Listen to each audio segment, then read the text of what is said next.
the qualifications should have been there, because I think that, in a sense, this was the mistake. The dossier led people to believe that because it was intelligence, it was uniquely worthy of belief.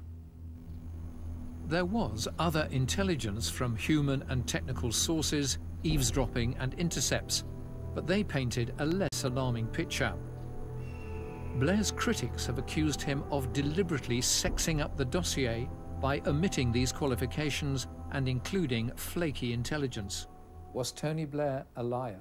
No, I don't believe he was a liar. I believe that when he said what he believed about Saddam Hussein, he was speaking the truth.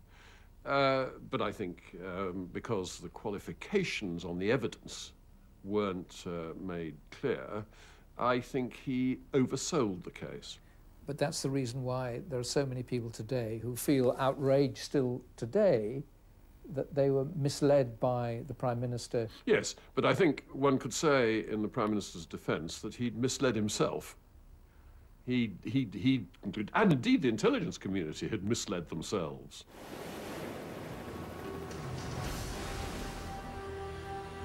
When the dossier was published, the invasion was just 6 months away. America's war machine was waiting for the signal to go. And now the Bush administration was determined to use curveball to clinch the case for war. The CIA was more anxious than ever to meet him face to face. At a chic Washington restaurant, Tyler Drumheller pressed his contact in German intelligence for access to curveball. He and I were good friends, so we had a lot to talk about. And at the end, I said, oh, by the way, they asked me to ask you about this curveball case. Is there any way they can get access to him because it's really important? And he said, don't ask. They're not going to give you access to him. And I said, oh, okay.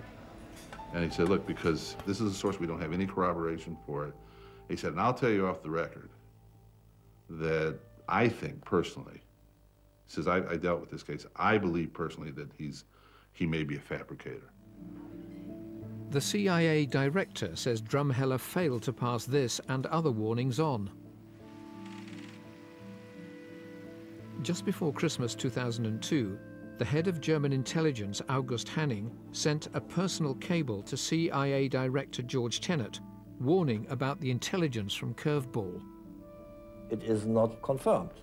Please be cautious to use this kind of not confirmed information. And of course he was a single source. He was a single source, we told them. Did you do enough to warn the Americans, to warn the CIA about curveball? Yeah, but they were not in a state of, or in a mindset to be warned. The CIA says Hanning's cable never left Drumheller's office. George Tenet says he never got that cable from the head of the BND. But he says he didn't. Well, he did. I tell you he did. You're suggesting he's lying? So lying? you put my word against George Tenet's. I won't say he lied because I don't, but I just say I know George Tenet saw it. How do you know George Tenet? Because I sent it to him. We sent it to him. Well, apparently there are other senior officers who don't have any specific recollection of these 11th hour warnings that came from Tyler Drumheller. I have complete faith in the integrity both of George Tenet and of John McLaughlin, his deputy. George Tenet says that he never got your cable. It was addressed to him personally himself, to him. I have no explanation for it. Do you believe George Tenet? I've always believed that my colleagues.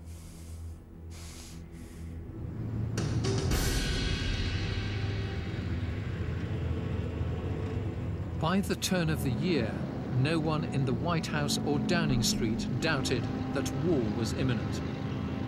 I do not believe the issue of WMD was the sole reason to go to war. It was that strategic dimension. Without doubt, the ideological mood in Washington was of that way.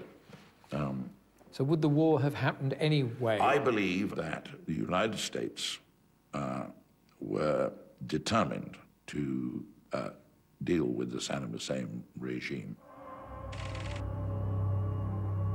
Finally, there was to be one last piece of intelligence that could have stopped the war.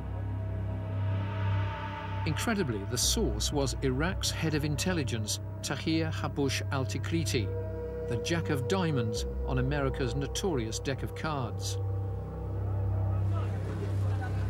3 months before the war, an MI6 officer met Habush in Jordan.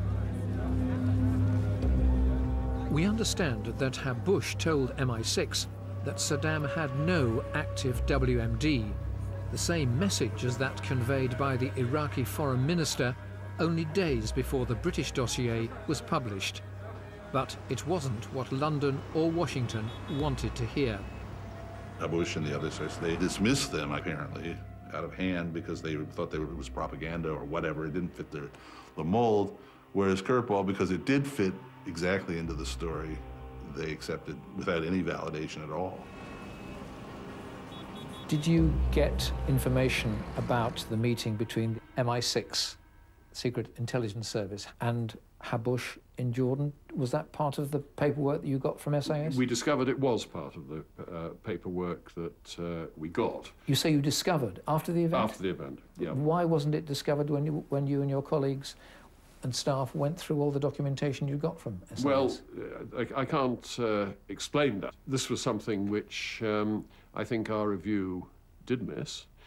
But when we asked about it, we were told that it wasn't a very significant fact because SIS discounted it as something designed by Saddam to mislead.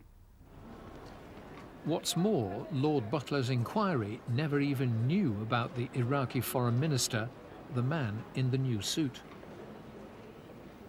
Were you aware that the CIA had recruited as a source Iraq's foreign minister? No. One would have thought that you would have been informed of that. Well, if SIS was aware of it, we should have been informed.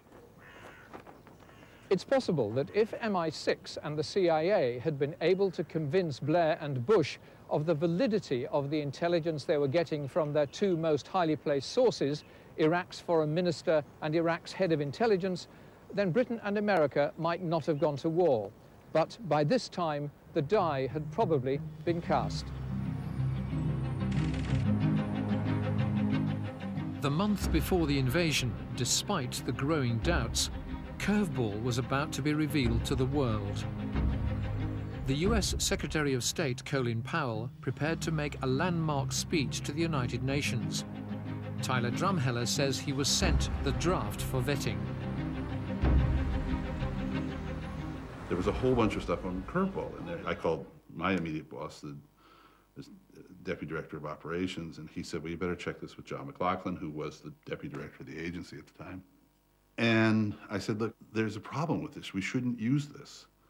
And I said, there's paragraphs of this from Curveball all through this speech. Mr. McLaughlin, again, like Mr. Tennant, says he's got no recollection of you telling him this. I know. Well, it didn't happen. It did. So. Well, somebody's not telling the truth, are they? Either... I'm telling the truth. The night before the speech, Colin Powell and George Tenet were closeted in a hotel room in New York with their top aides. I sat with Director Tenet. My recollection is until about 2 a.m. or later. The atmosphere was serious. We knew this was profound, and we also knew we had to get it not just right, but perfect. Did Colin Powell question the intelligence that he was being given on WMD before he made his presentation? The Secretary of State not only questioned the intelligence, he questioned it intensely. He was personally involved. He understood the significance of this.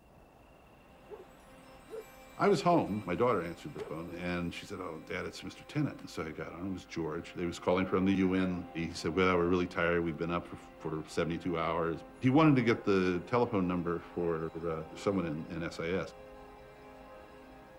And before he hung up, I said, boss, I said, that German reporting, we X'd it out of the report. I said, make sure they don't use that. I said, there's a lot of problems with that German reporting. And he said, yeah, don't worry about it. We got it all under control. And George Tenet says he has no recollection of your saying that to him. Yeah, I do. I mean, you'll have one of us is not telling the whole truth, so I'm quite comfortable with what I have to say.